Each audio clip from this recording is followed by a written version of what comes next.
Good morning to you, and thank you very much for getting me here.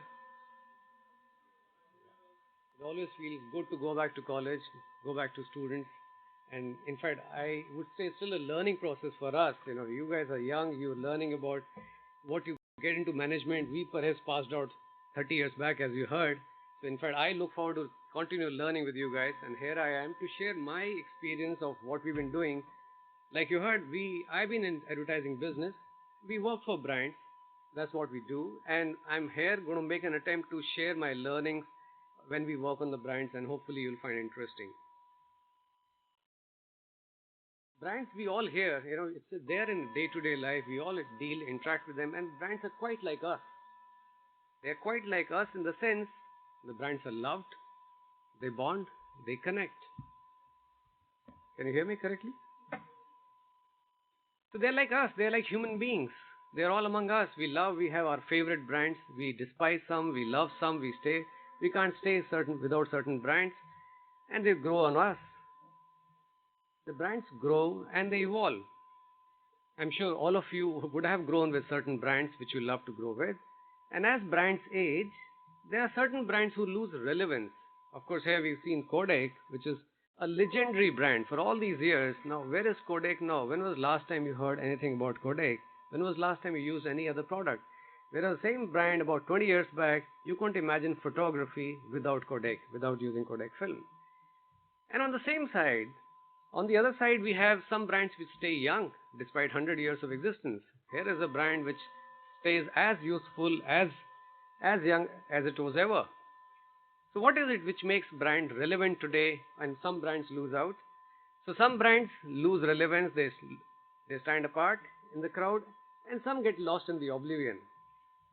We'll go through why it happens, why certain brands stand apart and why some lose relevance. This, if may I attribute, like us in human beings, we attribute a lot to our value system. The entire generations pass on a value system to the next generation. Our parents try to do this so that we do well later in life. Similarly, for brands, there is also a value system, and this is a value system of a brand which helps a brand survive over a longer period. And this is also a value system which makes a brand out of a product. Eventually, all brands are physical product. They have a physical purpose. They have a transaction. When you buy a car, it helps you to go from point A to point B. Whether it is a Maruti Alto or it's a Mercedes Benz or it's a Jaguar. Okay? The basic purpose, there's a physical transaction involved. You pay X amount of price, it helps you go from point A to B. However, in this process, there are certain brands which grow much beyond the physical reason what you buy a brand for. And this is a value system which helps in carving a brand out of a product. And when you do such a thing, it leads to the destiny of a brand. To illustrate with an example, this is what Mahatma Gandhi said about people here. Here in this presentation, I will keep interchanging between brands and people because we are saying there's drawing a parallel between what people are and what brands are. So I am going back to an example where we say how value system work for human beings. And this is what Mahatma Gandhi said. Your beliefs become your thoughts become your words become your actions, and your actions become your values, and your values become your destiny. How it is illustrated here,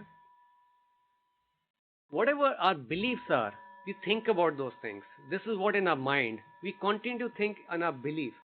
If you think that we as a country are committed to move ahead, India has a great potential, we are a wonderful nation, then that becomes our thought, and whatever we think about is aligned in that direction. We think that if all of us do our job well, the country will move ahead. That's what our belief is. As a country, we believe in our country. How do we think about it? I say, if I do my job well, if everybody, all here, right from a sweeper to a technician to a managing director of a company, if they all do the job well, the country will move ahead. That's what our thoughts are, which are aligned to our belief. When we think like this, I want to do a good job, I want to do my job perfect, then what I must do? I must be punctual, I must be disciplined, I must follow order, I must be committed, I should be honest. Those are things which we speak. So our thoughts dictate the words which come to us. That's the way we speak. And what we speak slowly becomes part of our actions. Because you don't speak, you also put into an action. So when you say, I believe in punctuality, you better come to college or office in time. When you say, I believe in honesty, You ensure that you follow those actions and be honest. You set an example. So our belief leads to our thoughts, thoughts lead to our words, words lead to our actions. And when you do these actions over and over again, it becomes a habit. You're habitually good, you're habitually excellent, you're habitually efficient. People who are good at job, they're habitually doing it. They're not making an effort to do it because over the years you've been doing this in a manner which works well and you keep perfecting it. It becomes a habit. Ask any guy who's a punctual, it's a habit for him. He doesn't have to make an effort to be on time. It's a habit. When you do this over the years, and these are habits which lead to good things, it leads to values. So here is a guy who's good, who follows discipline, who's punctual, who follows in ethics, who's not corrupt. Those are things which lead to a value. It's a full circle where you start from and where you go. A person with that values leads to a good destiny, is headed on a right path. That shapes our destiny. So what we think, what our beliefs are, what we speak, what we do on a day-to-day life turns into our value system which shapes our destiny. It's important for you here because you are on a process where you are into a management school. A year down the line, you'll be getting into a career, you'll be shaping your career path. It's very important to be on the right path. And if I have to take this analogy into a brand, when we talk of people, we say we must have a sound value system. This is what our parents tell us, right? Why? Because great sound value system leads to a great personality or a great character. That's what we all aspire to be, which leads to success in life. This is how we've been groomed. This is how our forefathers have told us. Drawing the same parallel into a marketing world, when you look at brands, like I said, brands are also like human beings. You have brand values. Each brand has a certain set of values which they follow, which they stick to. Brand values lead to a brand personality. There is a certain way you see a particular brand, like in a certain manner. There's a fixed imagery. How is it that a brand is being seen by everybody as the same way? That leads to brand personality, which further leads to brand equity. How much is a brand worth? What are you willing to pay for? So the values leading to personality and to brand equity, the same way what we as human beings do. So the brand values are what a brand stands for, the core values which a brand doesn't compromise on. The brands have lasted for hundreds of years. We saw some brands. You'll see the certain values, they stick to it. It's not that they stand for fun today and they're going to be serious tomorrow. It's not they're meant for luxury today and they're going to be for economy tomorrow.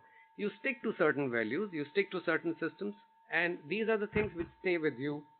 Whatever circumstances, you don't deviate from that path.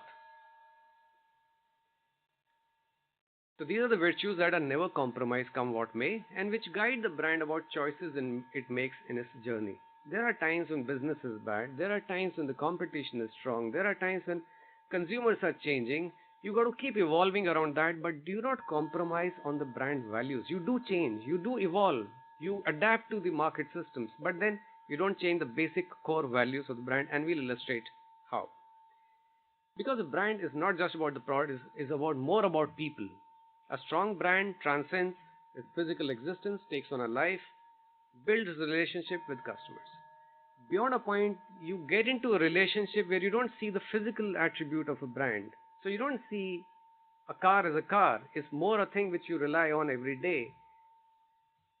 A classic example here, when we say the brands take this kind of a relationship, here's Coke, and we've seen over 100 years how the packaging has changed, which can be illustrated here.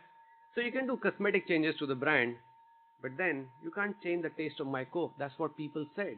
When back in 1985, Coke changed to a new formula because Pepsi was preferred. They were taking a bigger market share. It was seen as sweeter. So Coke changed a new Coke, which is a little sweeter, and they changed the formula. Now here is a product owned by a company based in Atlanta. They're free to do whatever. And they had done this after a lot of research and all. They had reasons to do it. They had spent millions doing that, changed the entire thing. But then people didn't like it. They said, you can't change taste of my Coke. Hello, this is my Coke. You have no right to tamper with it. There were protests. There were 4 lakh calls. There are psychiatrists, so much so that calls were so many there that they had to deploy a doctor psychiatrist there to handle people because people were getting aggressive. Okay, a lawsuit was filed. Legally, it was challenged. Imagine consumers challenging a company which owns the brand. How could you do this? It was rolled back in 77 days. It didn't last even 3 months. That's the power of consumer is. That's where consumers own that brand. That's the power of relationship. And that's why we say the brand is not owned by the company, it's owned by the consumers.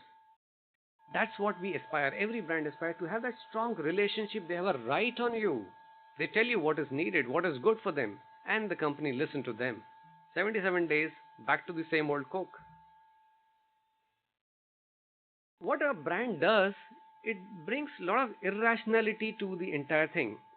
When you buy a product, you say, okay, I'm paying this price, I'm getting this value, but when it comes to a brand, you become irrational. It's not that I like it, I love it. Come what may, whatever price, whatever virtues, whatever feature, I love this brand, that's why I buy it. Then you don't see a physical reason for it. And this is where the brand goes on a stage where you are not threatened by competition, you are not threatened by anybody else, and you believe in relationship because the customers say, I don't know about rationale, but I love this brand. And relationships have been used in various stories by various brands. And I'll show you one particular film which we made for a client called Kohinoor Basmati Rice. You might have all heard of it. Now, Kohinoor is a brand of rice which is sold the world over. We did this film for the US market and UK market, and the film was aimed at people who are settled overseas, Indians, and we want to talk to them. Kohinoor as a brand stands for authentic Indian cuisine. Whatever they do, they stand for authentic Indian taste. That's what the core value of the brand is. Okay. And the good thing when this film does, now rice is rice is rice. In fact, rice is the best commodity to illustrate this example. Everybody buys rice from the same fields. It's grown in a certain area, which is the foothills of Himalayas, Punjab, Haryana. Everybody procures from there. There's no technology involved in rice. All you need to do is clean it and pack it. We can't say our technology is better rice. No, nothing. It's a natural product. All you need to do is clean it, pack it, and sell it. And now we have brands like Kohinoor, brands like India Gate, Lal Killa, and there are a whole lot of hundreds of brands. So for a commodity product, you created a differential, which is all emotional, which is in your mind. You are not willing to compromise on that. And how do you build on that? There comes a point when in advertising or a communication, you don't talk of grain, of the length of the grain or the aroma or why this is good. No reasons. I don't need to tell you any reasons. The reason is I relate to you. Reason is I have a relationship with you as a customer. So let me show you this film exploiting this, the way what we say emotional communication here, power of relationship here. See this.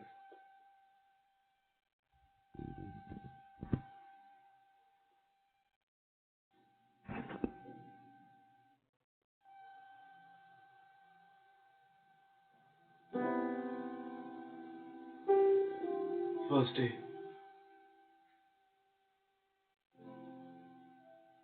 India.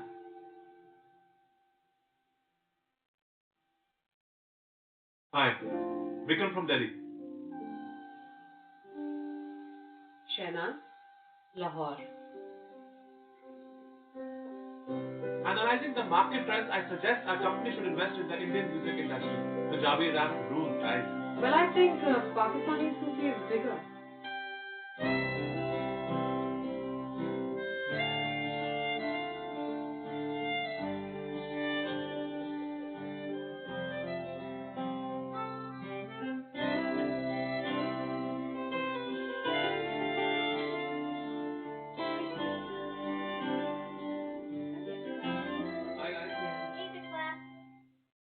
So you guys are like neighbors back home. Is it like same people, same culture? Yeah. No, they are different. They're कहने को करीबी, right?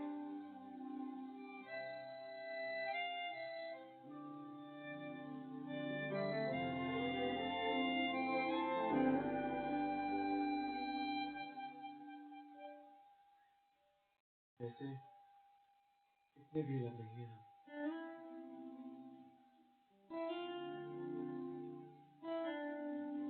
लेकिन हमारी बिरयानी बेहतर है. तो कब बुला रही है?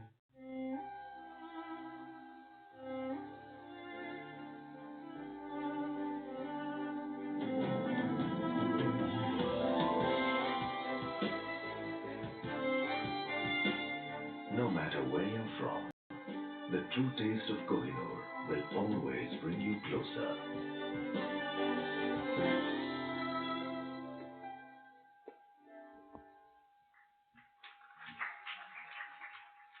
So true taste unites. And I must mention here is globally Indian and Pakistani brands compete because similar terrain, we all come from same area. So basmati is produced only in India and Pakistan, nowhere else, and only in certain areas.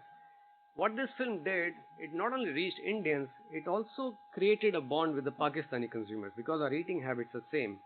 So the thing is, what we changed, as we never looked at only Indians, we looked at people from the subcontinent, and it did very well. It was appreciated in Pakistan. We have a lot of friends there. We got very good feedback there. Now, this is what we say as a brand relationship, how it works. Now, these brands make an effort. Their values are embedded in them. When we say embedded, is part of the DNA of the brand. So these are the brands who deliver value to a customer, which is beyond the product. कहने को चावल है, but then what you're trying to do is build a relationship there. So these are the brands who are building blocks of the brand ecosystem. The values they create, customer who can add value back to the brand. I'll explain what we are saying here. You're moving the customer beyond reach of competition. So these are the value-based brands which initiate a customer ramp up. You take customers so high, you place him so high that it is beyond the reach of competition. It's an upward spiral which moves customers beyond the reach of competitors. You can't be touched, so you're safe there. You don't need to get into a discounting system to lure your customers. You know that the customers are there with you. If you look at Apple ad, as a brand, Apple ad spends are perhaps the least in the category. But still the loyalty for the brand is fierce. You've seen people queuing up at their store first thing in the morning where every time a new product is launched. That's the kind of a trust the customers have in the brand. These are also brand one thing, while advertising plays a very important role, or I would say communication plays a very important role, these are not necessarily media based. It's not that the brands are built by advertising. No, advertising is one big reason, yes, sure. But the way you build a brand, the way you offer the product, the way you communicate on day-to-day basis, and communication doesn't mean television advertising. Of course, whatever you do goes part of building the brand. And these are brands which link a company and customers through various level of interactions. And a classic example of this, how many of you have seen a body shop store? So many of them, yes. All over. You travel anywhere, it's there in India also. But how many of you have seen a body shop ad? Even I haven't seen. Okay, I must admit here. Now, this is where the brand comes in. Here is a brand which is global, all over the world, valued very high, and you haven't seen any ad. But the affinity is so high, the preference is so high, that you still go for it. If you look at this company, they have 2,500 stores in 60 countries.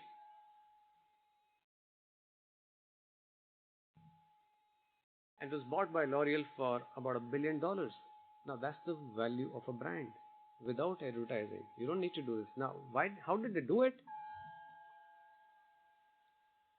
I'll explain that a little later because they have certain values where they believe in the environment. Here's one brand, they don't get into synthetic, they don't harm the animals, and they stand for those things, and we'll take you through that a little later. Okay, so what we're looking at is how do we create a strategic consumer value. The value-based brand approach turns the consumer into most strategic competitive weapon. My customers are my weapon because they are fiercely loyal. They're not going to move away. That's my strength is. So it's not my pricing, my distributor schemes. No, I know these guys are so strongly bonded with me. They're not going to go away, and that's my strength. So you grow the customer, you grow the brand, and that's how you grow the business. Not the other way around. Not the other way around. We increase sales and we get more customers. No, you grow your customers and they become your brand. Then they are willing to pay more premium to you. So who's driving brand Harley Davidson? One classy brand we all have seen. These are the guys, the consumers. It's more visible side in the US, of course. You see this, they have a club called HOG, Harley Davidson Owners Group. You'll see dozens of them on the road. And it's such a sight, it's such a wonderful sight. They swear by the brand. And these are the guys who drive the brand's visibility. These are the guys who drive the brand. So it's owned by them. So when we look at a brand, a brand is a living entity. This is what Disney CEO said. It's a living entity and it's enriched or undermined over time the product of 1,000 gestures. What you do in a day-to-day life, what you do when right from the production or the assembly line to the retail stores to the experience what consumers get, every day you're contributing to making the brand. So a living entity which is enriched or undermined, it also goes negative. 1,000 gestures. The brand is a living entity. Like I said, it's quite like us people, human beings. And vice versa also. The living entities turn into a brand, and we have examples from all over the world, right? From Beyonce, Rihanna, Justin Bieber, Britney Spears, Madonna, Paris Hilton. They're all perfumes, huh? They all also are best-selling perfume brands, the top 10 brands. Closer home, look at Amir Khan. What comes to your mind when you look at Amir Khan? Social causes. It's so clearly defined. That's the slot for him. You look at him. Satyamev Jayate. Commendable job. So that's the first name which comes to your mind. Akshay Kumar. Off late, he's moved into patriotism. His films, his action, he's created a fund for army jawans. He's doing all that which is the patriotism. That's the slot which he's doing. That's where he's positioned. Salman Khan, of course, for action. So this is how the brands are built, and I'll show you how Akshay, because he stands for patriotism and how a brand connected to that. We work on a brand called Kajaria, and tiles, as you know, if you have to call it Hindi में मिट्टी से बनती है tile, clay से, okay? So here is a client who is India's largest tile maker, takes pride in the fact we are an Indian company, we do tiles, we make tiles which are as good as anywhere in the world, we are the largest, and we want to say that we are proud of Make in India. So that's what the brief, Make in India. Now, this is where the agency comes in. You don't say, do a campaign, Make in India means hum India mein banate hain. No. The insight for us is, the tiles are made from mitti. And mitti have a strong connect with us. Desh ki mitti. That's where the insight went. And we did a campaign, Kajaria tiles, Desh ki mitti se bani tiles. And I'll show you this commercial, which you might have seen is currently on air as well. Using Akshay as a brand ambassador because the right choice, patriotism.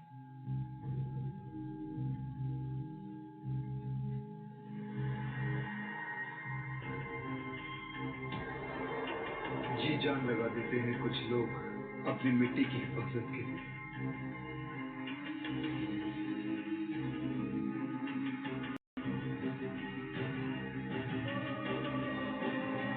इसके सम्मान के लिए,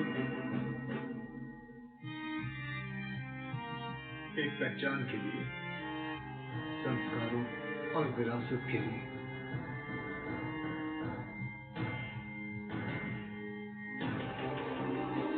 एक धुन सवार रहती है इन लोगों पर, देश को बुलंदियों पर पहुंचाने की। दरअसल ये लोग फर्ज निभाते हैं अपनी मिट्टी के लिए। ऐसा ही एक फर्ज हम भी निभाते हैं, देश की मिट्टी से बनी टाइल से देश को बनाते हैं। Kajaria.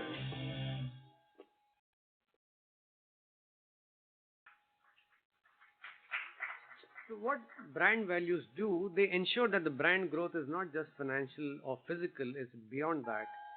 The values lead to a holistic growth of a brand across time. And like I said, brands are built over a longer period of time. There are 1,000 gestures which contribute to it, and there are small actions which you do over a period of time which constitute making a brand, which take you on that path. Now, this is, when you do these small things, you have benefit which come later, substantial gains which come later. After all, Pepsi or Nike or Reebok were not built in a year or so. It's over a year. There's certain imagery, certain product, what they stand for, and the brands today, what we see there are. I refer to this as something as called a recurring deposit. You all would know what a recurring deposit is.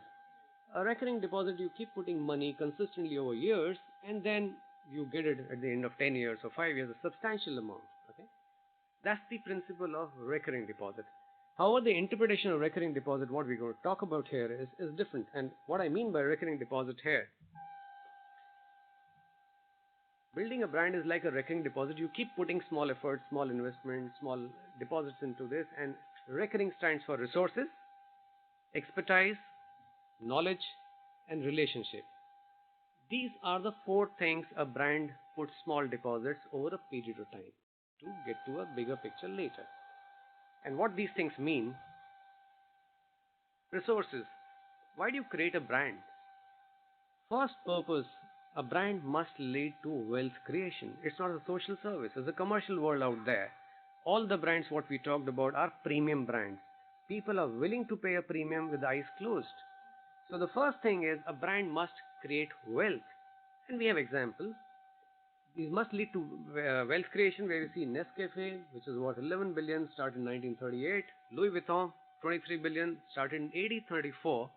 Coca-Cola, 77 billion, 1886. Apple, 76 billion, started way late, 1976. Red Bull, 87, 10 billion. And to top them all, WhatsApp, 19 billion. It was bought over by Facebook for 19 billion in 2009. Now that's what is called wealth creation. Closer home, the clients what we work with, Kohinoor was sold to an American company called McCormick for $100 million.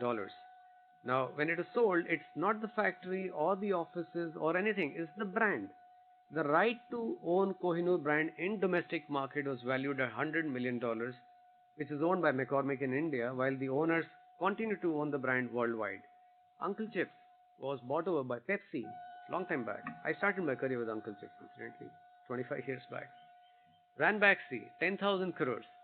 Now, these are the brands. This is what you do. This is the brands are worth. So, resources are very important. You must make wealth. The next part is, when the brands exist for hundreds of years, you're making money fine. But you must also put deposits into expertise. You have to keep making deposits into expertise, constantly work to provide better experience. You can't be producing the same product, same efficiencies, same output. You got to keep on doing better. So add to expertise. Over a period, the same brand gets better. And if you look at it, we all know there's a vehicle called Qualis. It was the number one selling vehicle in that segment, in passenger vehicle. And they stopped making it one day.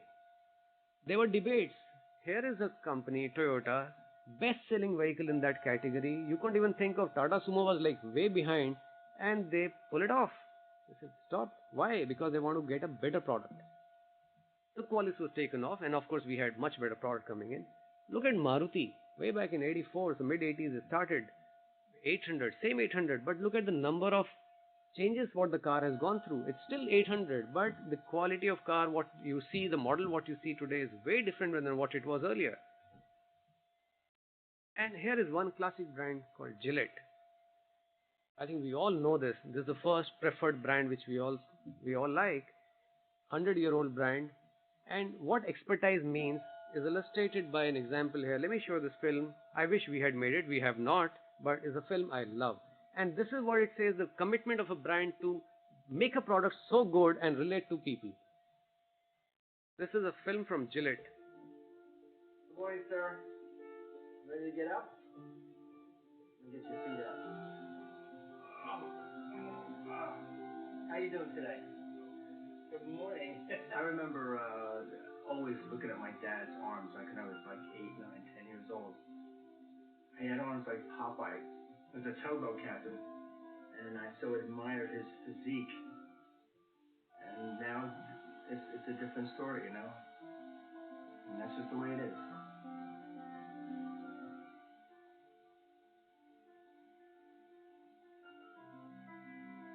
So my dad had a stroke, and now he can't get around, he can't walk.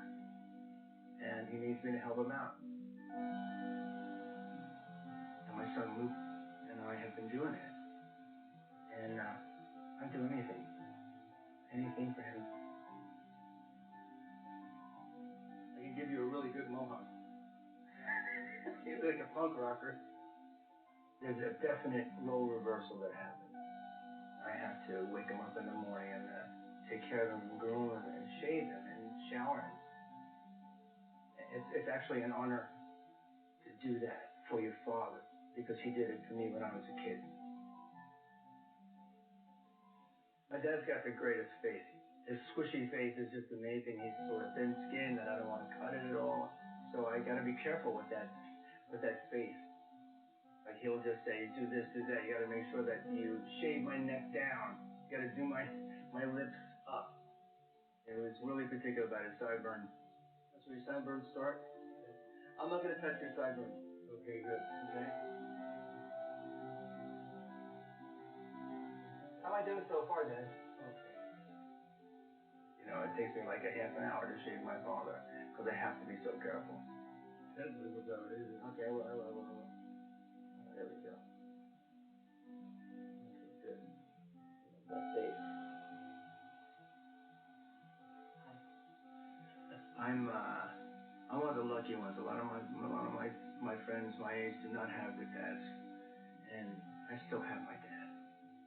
He always says to me, he looks up at me after I pour love on him for the whole day, and he says, "I don't know what I did to deserve you." And I say, "Dad, I got you. I got you, Dad."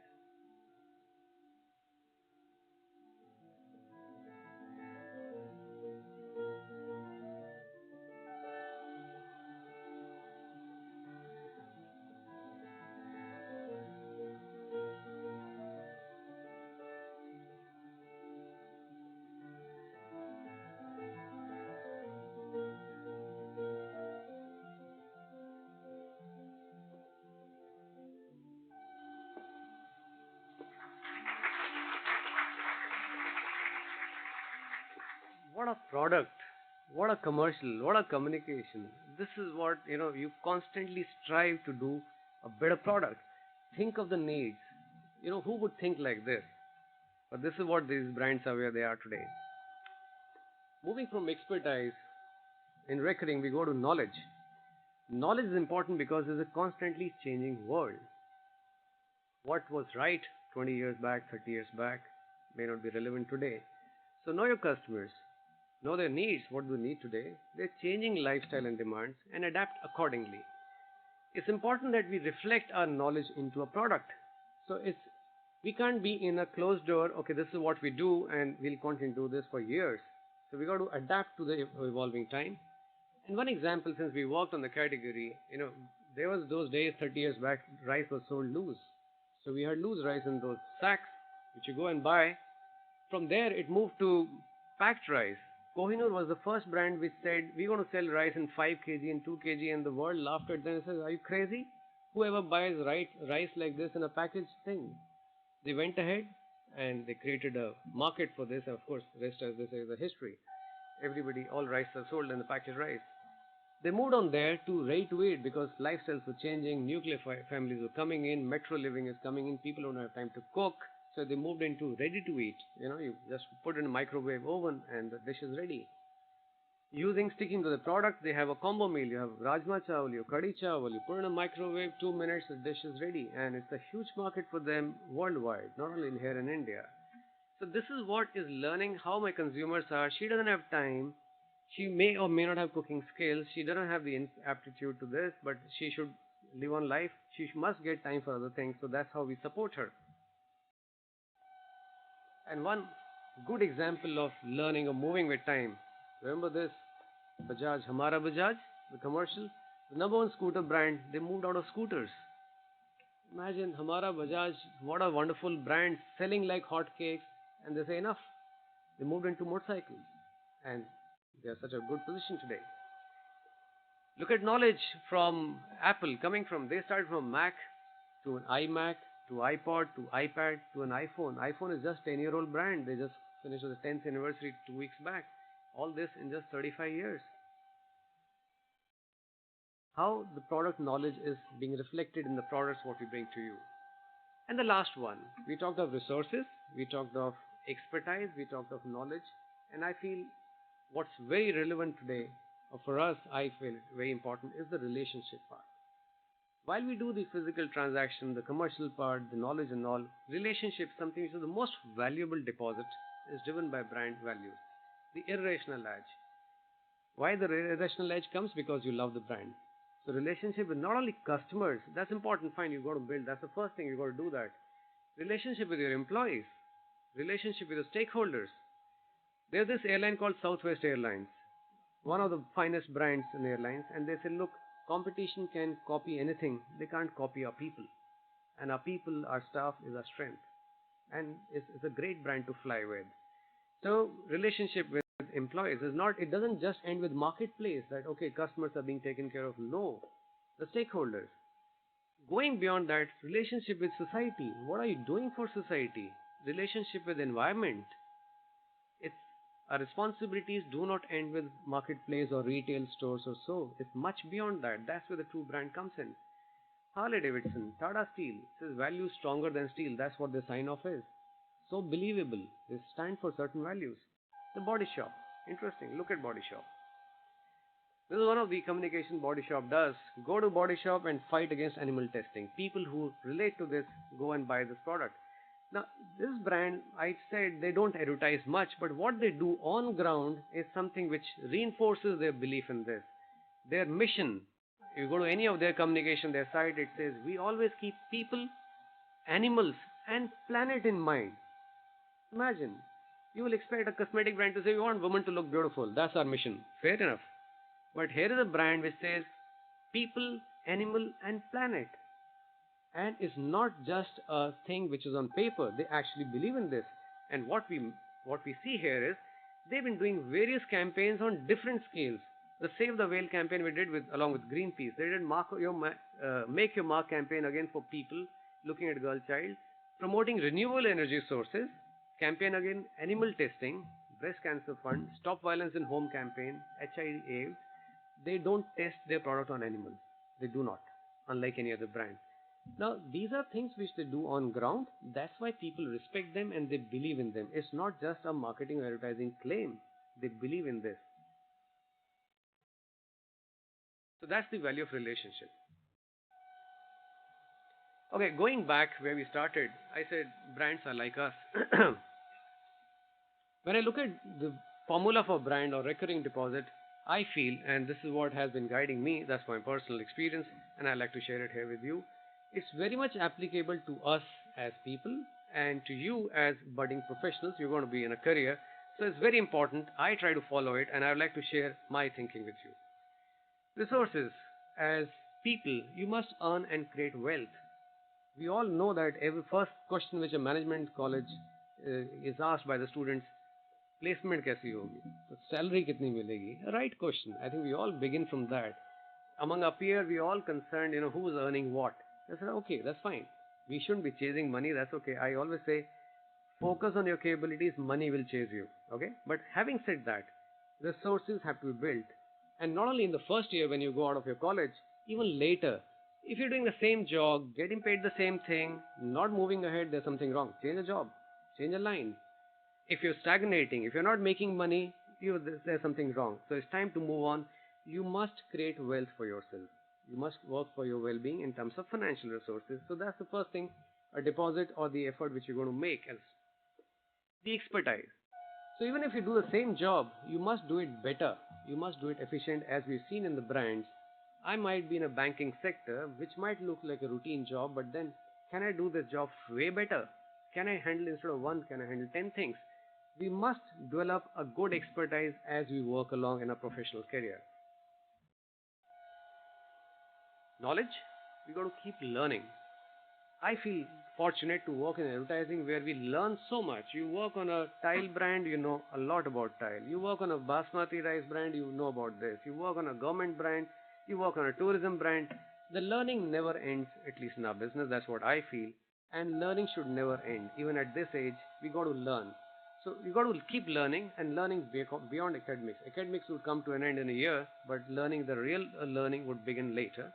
It should never stop. So throughout your career, you got to keep learning, because that's what adds value to your knowledge. And importantly, relationship.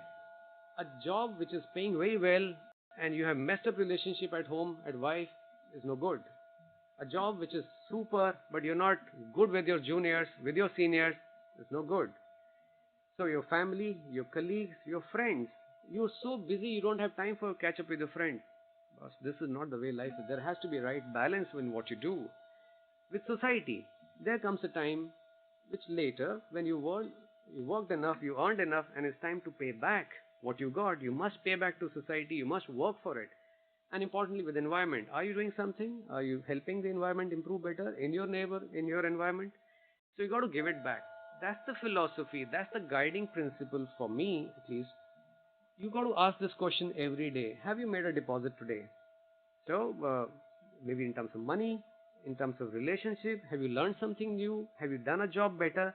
That's the deposit which you keep making throughout your life as you move in your career. So keep depositing, keep the balance positive. You have to keep doing that because you are the brand. You are investing in your brand. Whatever you're doing in next few years is you are investing in your brand, and you better make a good brand.